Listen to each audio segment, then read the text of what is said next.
The phrase goes that you are what you eat, but it seems that young people still don't know that much about nutrition and healthy eating.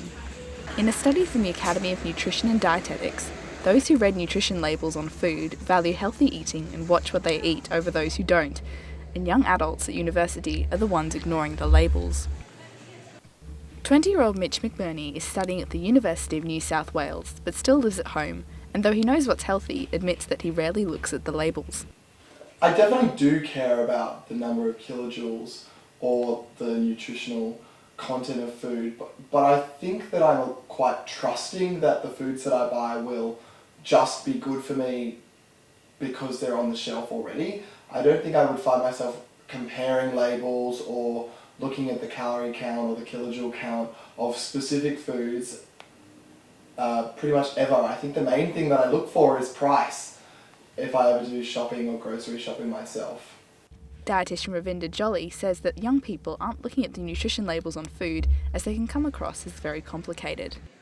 They don't tend to understand the labels, they tend to be very complicated, so I think we really need something that's going to be very, very simple for people to understand. Perhaps like in the UK where they have a traffic light system, so red means it's pretty high in calories and salt and sugar, amber means it's okay for a sometimes food, and the green is go and enjoy. 21-year-old Regina Featherstone is a law student at Macquarie University and moved from her hometown in Lithgow to study in Sydney, which made her more conscious about the food she was eating. I'm conscious of what I'm eating, like I understand protein and fat and how many grams I'm meant to have a day and stuff, so I'm like, it doesn't really faze me all the time. But when I go shopping, I try and buy healthy, so you have healthy things in the house. The New South Wales Food Authority said that New South Wales food laws require larger fast food and snack food chains to display nutrition information at the point of sale.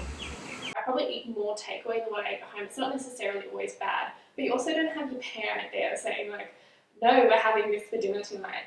When you're like, oh, please, I want, like, you want takeaway, you want Thai or Chinese.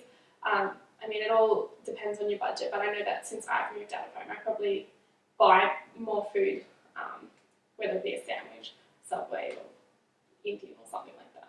Yeah. As budget is often a problem for young people, Ravinda says that there are cheap ways to stay healthy without resorting to takeaways.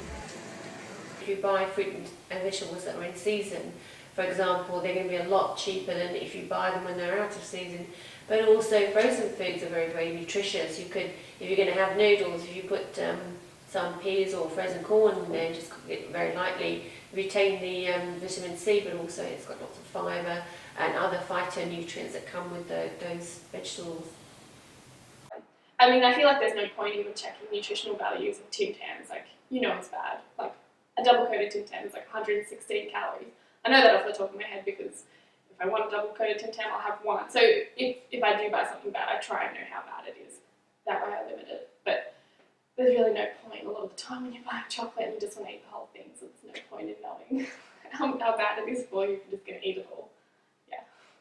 Ravinda also says that since 1 in 4 young people are overweight or obese, learning about healthy eating from a young age is integral.